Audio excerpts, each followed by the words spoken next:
Okay. Okay, so good morning to all Gapper, Sports Plus Corner PH. To be specific, ano yung mga teams, aside from the countries na nandoon sa nasasali nga dito ng magpa-participate dito sa competition na yon? Ano ba yung mga prominent clubs na kabilang po dito sa competition? Yeah, we had the teams who participated last time, like the Air Force, uh, the private teams in the, Isabela, Team Dario, Baguio City team.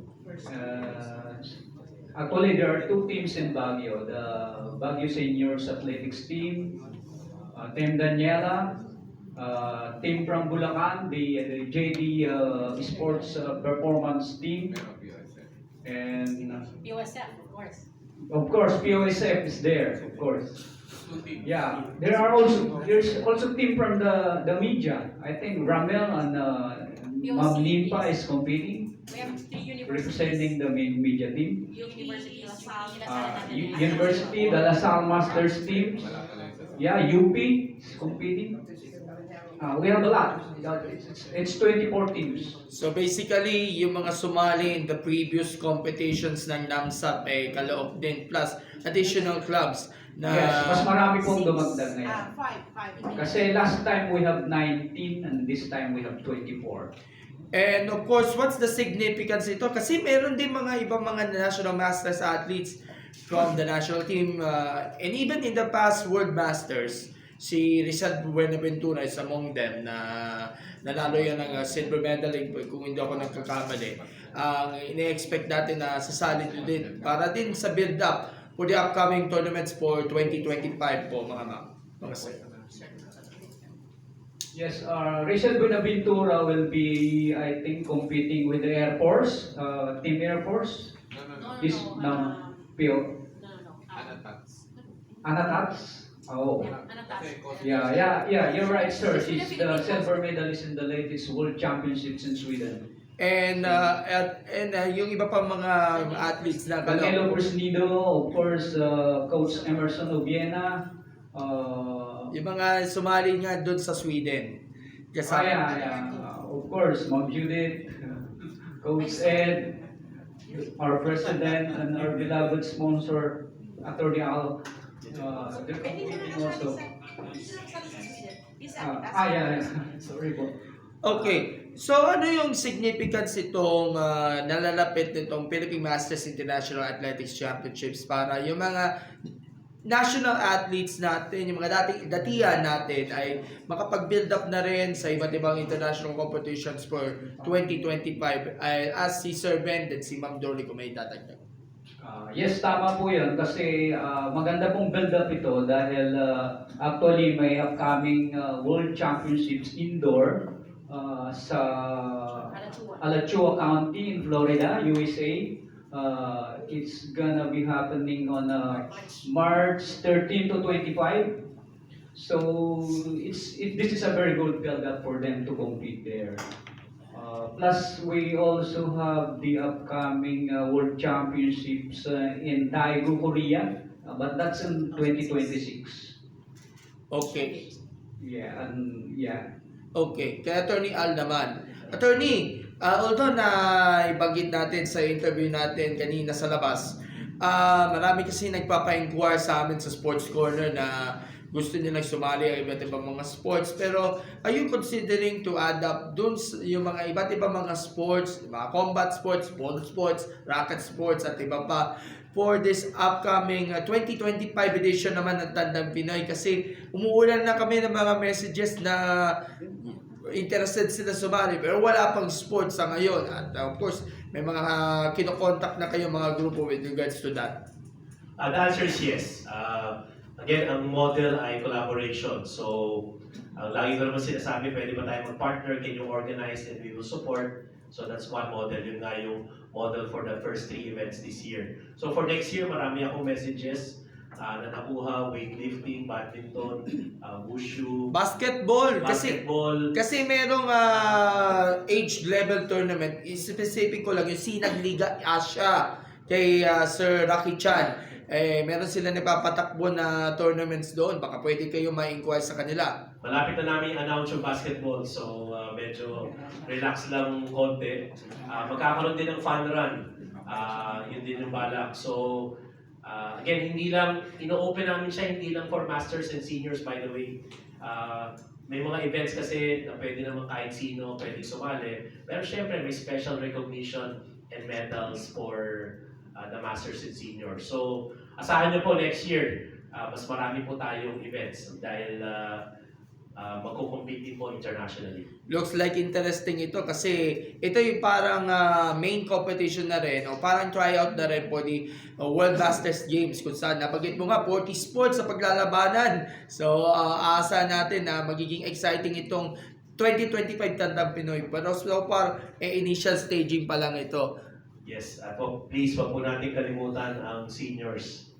Kaya naman natin ito ginawa dahil palagay ko kulang ang ginagawa para sa mga matatandang Pinoy. So, with everybody's help and participation, we will do more and a lot better next year. And last question kay Ma'am Drolly. Ma'am Drolly, aside from the NAMSAP, yung Philippine Masters International Athletics Championships, you recently launched a program na parang collaboration na rin with the LGUs, yung Fun Games, para dito sa mga matatanda natin, mga senior citizens natin.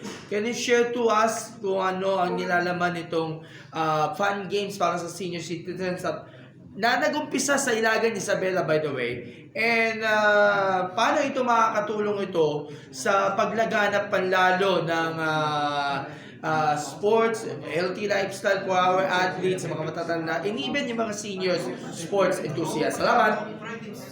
Okay, good morning once again. First of all, bakit ko inumpisahan sa Ilagan? Kasi po ang aming mayor doon ay very, very supportive po sa lahat ng mga activities sa sports at lalong-lalo na po sa mga senior citizens natin. So, yung activity po doon ay mga simple lang po. So, we give the walking, for 30 minutes, discus throw, javelin throw, and yung coach yan, and then long jump. Mga basic, mga basic. So, nung nakita ng mga iba, na ang ginagawa nga namin ay masaya, yung mga nakaupo, actually marami nakaupo sa side, ang dami nakaupo doon. Nung nagtawag kami na, we'll start our activity, a walking activity muna for 30 minutes. So, inumpisahan ni Kuya Ben, nasa harapan siya. Yung mga iba, nung nakita nila na excited na, yung mga iba pumasok doon sa oval, nagsunuran sila. At makikita mo sa video na punong-puno yung oval. Na masayang-masaya sila, nagkakawayan sila and everything. So dito, hindi lang, yung iba sa kanila, is their first time daw to walk. No, after maririnig mo, ay ang saya-saya, ang ganda pala, ang sarap pala mapawisan, ang gaan-gaan pala sa katawan. So sa pamamagitan nun, yung pag-introduce pa lang ng ganon, so na-encourage mo na, na-inspire mo na yung mga tao na mag-participate. Alam niyo, ang tanong sa akin after, Ma'am, kailan po ang susunod? Tapos nagsishare sila ng mga experience nila doon. Lalong-lalo na nung nagpasumpa si Miss Judith. No? Ang saya nila, sobrang saya nila. So, sa pamamagitan nito, we can continue this activity, helping. So, seeing siguro itong mga tao, kasi naka-live siya. Actually, hindi ko nga napansin nyo na naka-live pala siya sa ano namin, sa local channel namin. Hindi ko alam na napakita nila. At marami po yung nagko-comment, positive comment for this activity. Kasi it's very simple. All can walk. Diba? So they just walk and they can run. Kasi ang sabi ko sa kanila, hindi po kailangan kayong pilitin ang sarili nyo, you just enjoy. Kaya sabi ng president ng OSCA namin, this is your time to enjoy, to laugh, and to mingle with other people. So, holistic approach na ito Once na you are there, you can already, you can already socialize with other people. And through the activity, pag masaya, No, pag na-motivate yung tao, sasama at sasama yun. Sa susunod, excited na yan sila. Imagine mo ngayon, less than 5,000 lang nag-participate. How much more next time? We have 19,000 senior citizens. At ang pinakamatanda po na pumunta ay 101 years old. Diba? So, yan po. Okay, Clyde, ikaw na magtanong. Judith, Mike. Okay, so we're down to our last question. Just one last question. I promise, okay? isa lang. Okay. Jolly para sa ito, you know, sports, no, Jolly, sports is an effective vehicle to prolong life and stay healthy. So there are countless former national athletes in the countryside. So why not give them the chance to rekindle the glorious years of their career in the twilight years of their athletic career? Di mo ba sila bigyan ng pagkakataon para to rekindle the glorious years of their career during their competitive days? Ngayon na, they are already in the twilight of their careers. Para maano naman. Yung mga past, yung mga, ang hirap, yung mga, alam mo, there are a lot of professional athletes. Pag titingnan mo yung buhay nila ngayon, magsabi ka, bakit? You know already, what is the impact of this in your life. And then you stop, and then iba napupunta sa mga vices, ang iba, and this is now high time, no? And then si Attorney Al to initiate this activity. So all of us, through the media, we can invite them and we can still encourage them to participate.